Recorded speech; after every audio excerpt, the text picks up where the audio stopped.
Hello friends, आज हम देखेंगे स्टैंडर्ड 7th का chapter number 7 motion force and work का लेक्चर नंबर 3।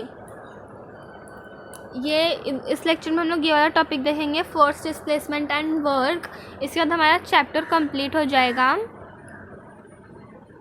हमने लास्ट लेक्चर में देखा था जो रिलेशनशिप था कि डिस्प्लेसमेंट हुआ कोई भी बॉडी का। सपोज एक ऑब्जेक्ट है, कोई भी स्क्वायर ऑब्जेक्ट है, इसका डिस्प्लेसमेंट हुआ मतलब वो इधर मूव हुआ, फोर्स की वजह से होगा ना। सपोज मैंने इसको ऐसे धक्का दिया इधर से, तो फिर वो फोर्स की वजह से मूव हुआ।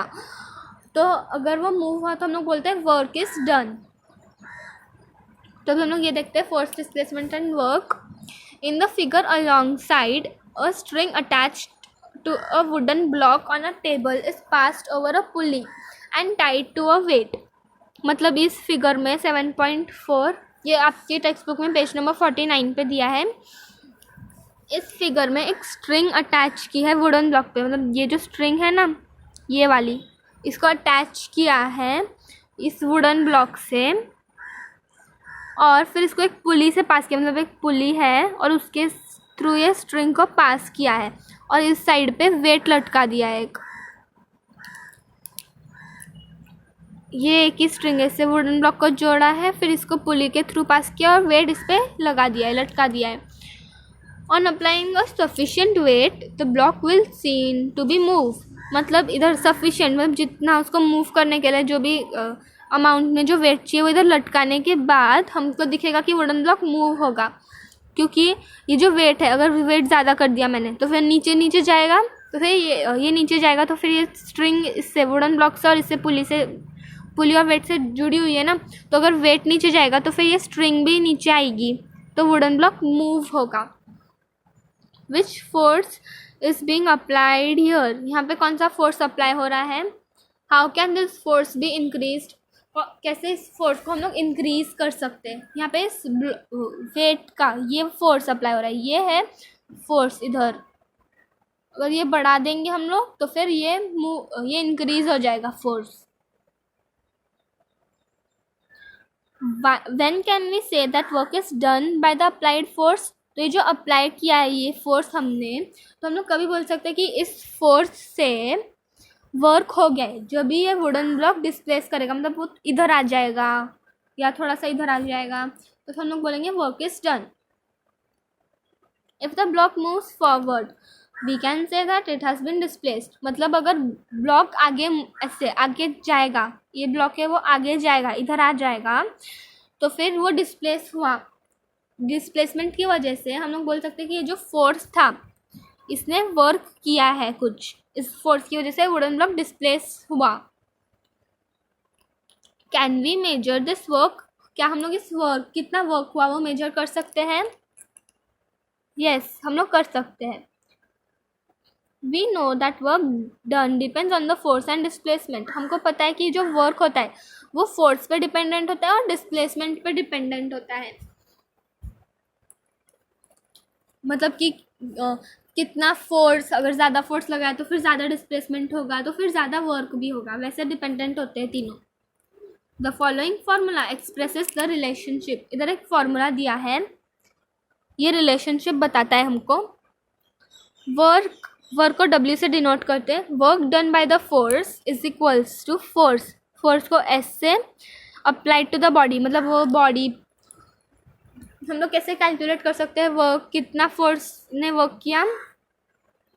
कि अगर हम लोग फोर्स को F इंटू डिस्प्लेसमेंट, कितना डिस्प्लेसमेंट हुआ उस ऑब्जेक्ट का, उस बॉडी का कितना डिस्प्लेसमेंट हुआ, उसको अगर हम लोग मल्टीप्लाई करेंगे तो फिर हम लोग वर्क फाइंड आउट कर सकते हैं। और डिस्प्लेसमेंट को स्मॉल लेटर S से डिनोट करते हैं, वर्क को W से और फोर्स को F से।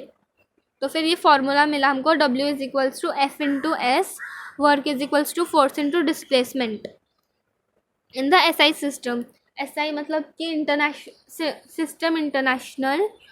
तो फिर इस सिस्टम में जो वर्क का यूनिट होता है, मतलब हमने सपोज फाइंड आउट कर लिया work is equal to, suppose force है 5 न्यूटन इंटू डिस्प्लेसमेंट है 6 मीटर्स। तो फिर हमारा आंसर जाएगा वर्क इज इक्वल्स टू 6 5 30, तो फिर वर्क हमको मिला 30, तो इसके आगे हम लोग लगाते हैं जूल, ये उसका वर्क का यूनिट होता है। फिर फोर्स का यूनिट होता है न्यूटन और डिस्प्लेसमेंट का यूनिट होता है मीटर। CGS सिस्टम में, CGS मतलब सेंटीमीटर ग्राम सेकेंड और MKS मतलब मीटर किलोग्राम सेकेंड। तो फिर CGS सिस्टम में वर्क का यूनिट होता है अर्ग और SI सिस्टम में होता है joule. If a force of 1 Newton parallel to the surface of the table is applied to a wooden block on the table and the block is displaced by 1 meter, मतलब कि एक force है 1 Newton का force लगाया, हमने देखा था कि 1 न्यूटन का फोर्स मतलब कि 1 मीटर पर सेकेंड स्क्वायर से 1 मीटर पर सेकेंड स्क्वायर एक्सेलरेशन से कोई 1 kg के ऑब्जेक्ट को खींचा तो वो 1 न्यूटन फोर्स होता है। तो फिर अगर हम लोग इतना फोर्स लगाएंगे वो वुडन ब्लॉक पे जो टेबल पे है और वो अगर 1 मीटर वो आगे बढ़ा 1 मीटर, तो फिर हम लोग बोलेंगे कि जो फोर्स ने वर्क किया है 1 जूल किया है, 1 जूल वर्क किया है। कैसे हम लोग को पता है 1 work is equals to force into displacement, तो फिर work is equals to force है 1 न्यूटन इंटू डिस्प्लेसमेंट है 1, तो 1 1 जा 1 होता है, तो 1 जूल यूनिट लगा दिया है आगे जूल। इस एग्जाम्पल में the displacement is in the direction of force, मतलब डिस्प्लेसमेंट जिधर फोर्स लगा है उस डायरेक्शन में हो रहा है वर्क। तो हमने ये चैप्टर कंप्लीट कर लिया है। अगर आपको हमारे वीडियो समझ आया है तो फिर प्लीज़ सब्सक्राइब करना और इस वीडियो को लाइक कर देना और अपने सारे फ्रेंड्स तक शेयर कर देना। Thank you.